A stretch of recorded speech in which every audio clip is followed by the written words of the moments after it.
Hi everyone! Welcome back to my channel. I'm Isha and it is finally May at matagal na naman po akong hindi nakapag-film. Pasensya na po, naging busy lang.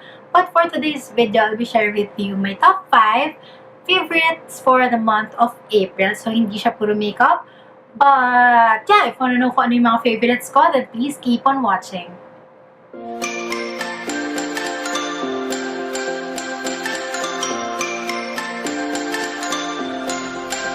Hindi ko na patatagalin pa. So, my first favorite is a non-makeup. Ito lang yung hindi makeup talaga. At ito rin yung dahilan kung bakit ako naging busy at hindi masyado nakapag-film and upload. But my favorites are these earrings. Actually, ito na yung naging business ko. Mga statement earrings, pero hindi ito yung exactly favorite ko na design. But it is from Drop and Dangle PH from Instagram. So, that's my business now kasi I've been loving earrings lately. And mura lang siya from 99 pesos to 169 pesos per pair. So, mga favorite designs ko are these. So, unang-una is this one. This is Kirby na orange. Ang ganda niya.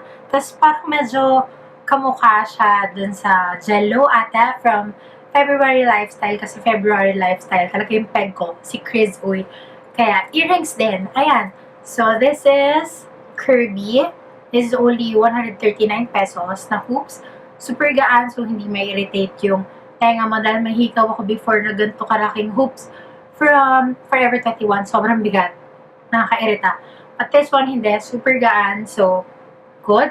And then, my next favorite is this one. This is Doutzen, if I'm pronouncing that right, kasi ganun ko siya pinangalan eh. This cost 169 pesos. Itong color na to yung favorite ko talaga. Out of the other colors, this is green purple. Ay, nahulog. Mas gusto ko yung maliliit, yung hindi masyadong halatang hikaw. Except for today na malaki tapos white pa. Ito pala ay si Adriana in cream. Then, next favorite ko is this one. Cute niya. This is Serena in brown. Parang 39 pesos din siya. Super cute. Hindi siya super halata dahil brown, pero dark or black naman yung hair ko, so kita naman. Okay to for everyday. Ginagamit ko siya sa office, ganyan. And then, my last favorite na nandito sa akin ngayon, na ginagamit ko is one of my new releases na design. This is Ursula.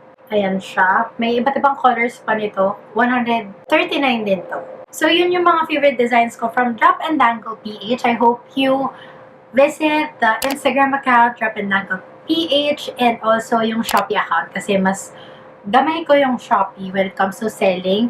Mas madali siya, mas less hassle for me.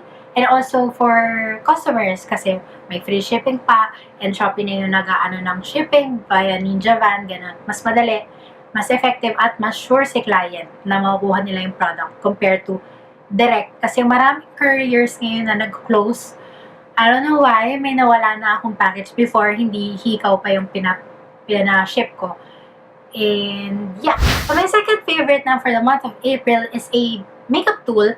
And it is this one. This is the All Covered by Anakai Air Blender Sponge. So this is in a shade of black. As you can see, super dumi niya. Kasi ginamit ko siya kahapon, hindi ko ginamit ngayon. Hindi ko pa siya nahuhugasan. Ayan. Ito yung kanyang normal size, hindi basa.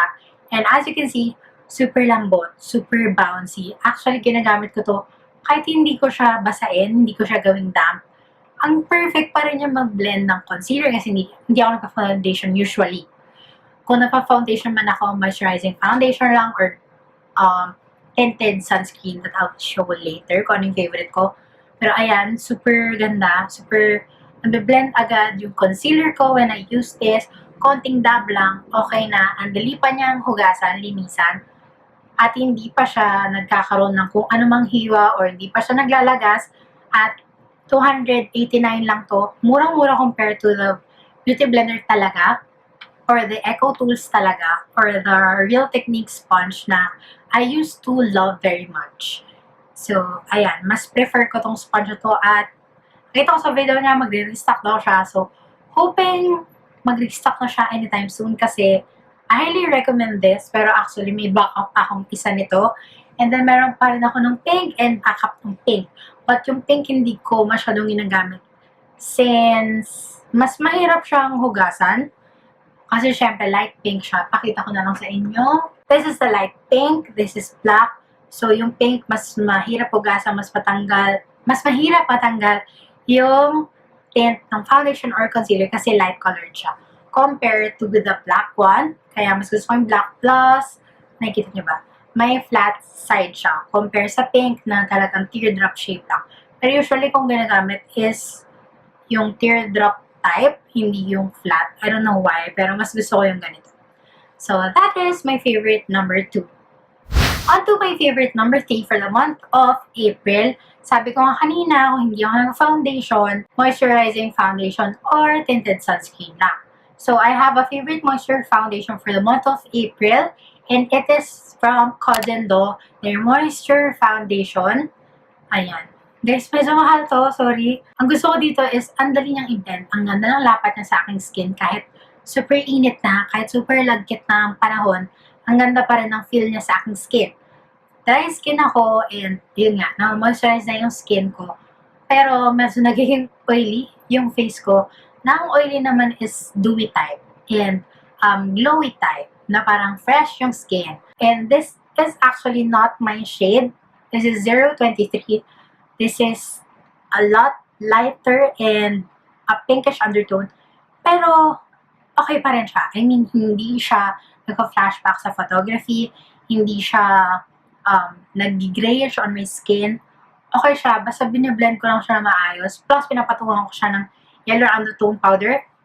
Perfect. The coverage of this is not that high coverage. It's siguro light to medium coverage, pero okay na ako doon. Gusto ko lang medyo magpantay yung color ng face ko and medyo matakpan yung broken capillaries ko right here. Tapos hindi super kita yung dryness on my face, so yun yung gusto ko about this product. Next is a bronzer that I use for my eyelids, and it is the NYX Matte Bronzer in the shade of Deep Tan or MBB05. So, ito yung itsura niya. Malaking mirror, and that is the product. Kasi for bronzer, I think it is super muddy for me. Super red for me. If I swatch, ayan siya. Nakikita niyo ba? Ayan siya, yung swatch niya. So, pag nilagay ko yan sa face ko, mukha siyang dark blush rather than a bronzer or a contour powder. So, ginagamit ko siya ngayon for my eyelids. Hindi ko lang gamit ngayon on my eyes, pero parang ganyan din yung itsura niya on my lids. And pag nilagay ko sa lids ko, mukhang natural lang. Mukhang fresh lang. Hindi pangit siya sa eyelids ko. Kasi yung eyelids ko super dark, katulad ng under area ko. But with this, parang nagiging glowing or naturally maganda yung eyelids ko with this. And hindi siya super nag-oil up pag ginagamit ko to. And ayan, sana maubos ko siya. Kasi dami niya, tapos sa eyelids ko lang ginagamit niya. Down to my fifth and last favorite for the month of April, it is for the brows na hindi ko rin gamit ngayon na naman. Kasi, mamaya ako sasabihin, it is from Sunnies Face, yung kanilang Light Brow Skinny Pencil in Ash Brown. Ash brown, pero it's not too light for me, which is a good thing. And I've been using this non-stop since pinalinis ko yung kilay ko kasi parang matagal din ako hindi nagpa-thread. Tapos yung nagpa-thread ako, ito na yung like kong ginagamit. Tapos ang ganda niya. Ang ganda niya to fill in the gaps dun sa kilay ko, mag-drawing ng hairline strokes like here. And hindi siya super light, hindi siya super dark. At kaya nga hindi ko na po siya ginagamit because naubos ko na siya. Unfortunately, wala nang ipipiga pa. Yan na yun. Sayang. Saglit ko lang siya nagamit, siguro less than a month. Pero medyo mahal. Kaya I don't think or I'm not sure kung i-repurchase ko siya ulit or not. But I will do a separate video ng mga empties ko na makeup, kung i-repurchase ko ba or hindi, kung maganda ba or hindi. So, ayan, ito na yung last favorite ko for the month. Nung una, hindi ko to super bet. Pero nung pinalinis ko yung kilay ko, tapos i-fill in ko siya with this, okay na, ang ganda niya na. Tumatagal din siya, nakatulog na ako with this product on my eyebrows. Hindi siya nag-smudge. Andun lang siya. Hindi siya nag-fade out. Ang ganda. So that is everything for my favorites for the month of April. I hope you enjoyed this video or learned something. And if you did, hit the thumbs up button, comment down below your favorite makeup products or kahit ano man in the comment section down below. And also, if you haven't subscribed to my channel yet, please do click the subscribe button down there. And while you're there, hit the notification bell para ma-notify kayo whenever I upload videos. And I'll see you in the next one. Bye!